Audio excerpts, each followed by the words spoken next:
The effort is currently on to force representatives in Montana to overturn the GOP speaker there, their decision to silence Representative Zooey Zephyr, with journalists pointing out the individual members of the legislature that might be able to be pressured. If we bring up this tweet from Aaron Reed, it is going to be, I think, probably a monumental task to get some sense and sanity back into the Montana legislature.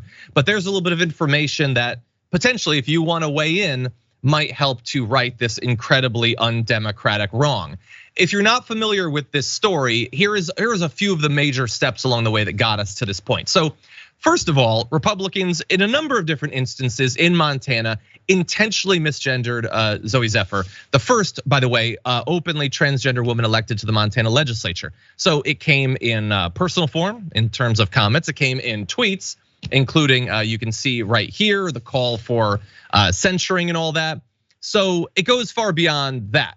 The Montana legislature has also along the way been passing some bills, including one stating that a student misgendering or dead naming a fellow student is not a legal discrimination unless it rises to the level of bullying, which it is by its very nature. And if it was a mistake, we don't need a law to make clear how that's adjudicated. People are reasonable. This is attempting to provide cover even when it is intentional bullying because they don't care. They don't care about the misgendering. They don't care about the dead naming. They don't care about the likely outcome of that sort of pervasive bullying. And we know how deadly it can be.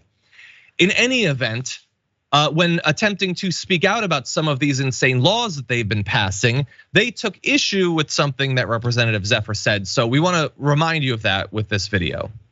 What I will say is if you are, by this bill and by what these amendments do, if you are forcing a trans child to go through puberty when they are trans, that is tantamount to torture. And this body should be ashamed. And the only thing I will say is if you vote yes on this bill, and yes, on these amendments, I hope the next time there's an invocation, when you bow your heads in prayer, you see the blood on your hands. So, are those strong words? Yes. Are they justified?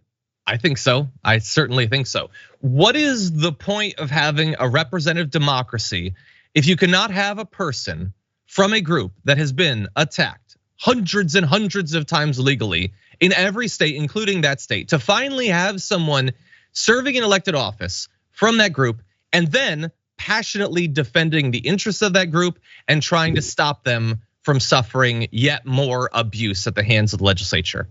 And so that's what you saw. A speech, passionate, forceful, fiery. And because of that, they decided, no, the representative doesn't get to speak anymore. Like literally silence. Now, they decided, I guess, to not boot the representative out of the legislature because they know how poorly that went in Tennessee.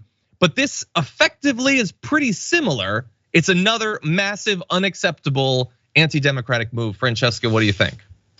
Yeah, I mean, she's representing her constituency. Like like she was elected, so she can speak out and say what she wants, right? Like that is, and I'm glad that she went this far and was, I mean, and saying like, I hope you see blood on your hands. Damn. And we understand that when it comes to trans youth, not allowing them to access gender affirming care, absolutely increases their chances that they will be harmed. They might take their own life, and they absolutely are, of course, targeted disproportionately for hate crimes and violence. And they're more disproportionately like to be homeless, right? To leave their homes and be shunned by their families. All of these things, and so, it is nice. And yet so difficult. And I know that the Montana State Legislature has allies in it. And there are people who are defending Zooey, and there are people who are speaking out and saying that this is absolutely wrong. And this is, I mean, I believe fascist was what one member said it was, trying to silence people and censor people. But yeah, this is the kind of thing. This is what we do. This is like, the right speaks on behalf of corporations, massive tax breaks, and the fossil fuel industry.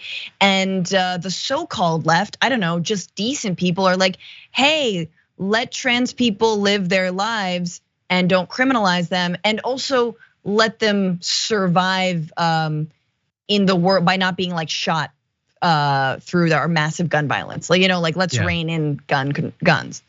Yeah, and it's in some ways it seems even like the blocking of the care substantively medically is abhorrent. It's intentionally abhorrent and will lead to the sorts of results that that the representative was talking about, that Zooey Zephyr was talking about.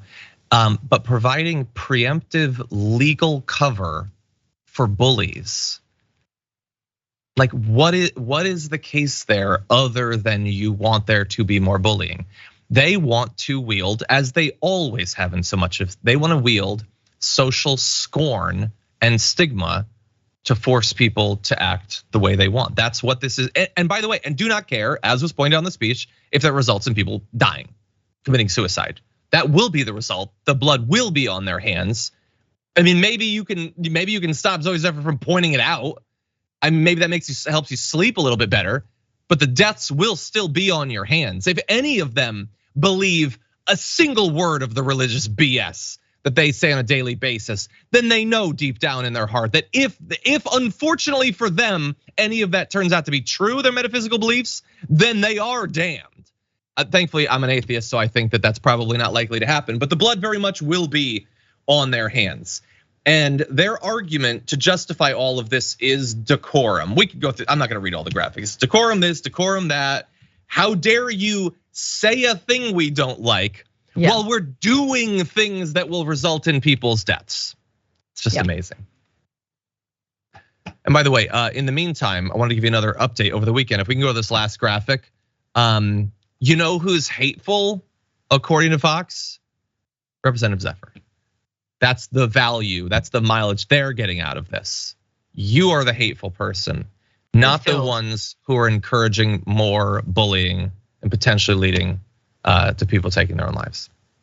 Yeah, not the people who are misgendering you. Like, come on, hateful. I mean, it's endless. It's about shooting the messenger, right? It's about they cry decorum, even though their side relishes, stokes, and participates in political violence regularly. Even if you are as purposefully at this point ignorant of trans people, their lives, their struggles, all of that, like the fact that you keep talking about how you have this divine guide to how we're supposed to act to make us moral people, it costs you nothing. It costs you nothing to not intentionally try to hurt people. It's amazing. They have the book written by the creator, and this is what they do with it. Not all, obviously, they're great. They're great, compassionate leftist Christians and all that, but amazing.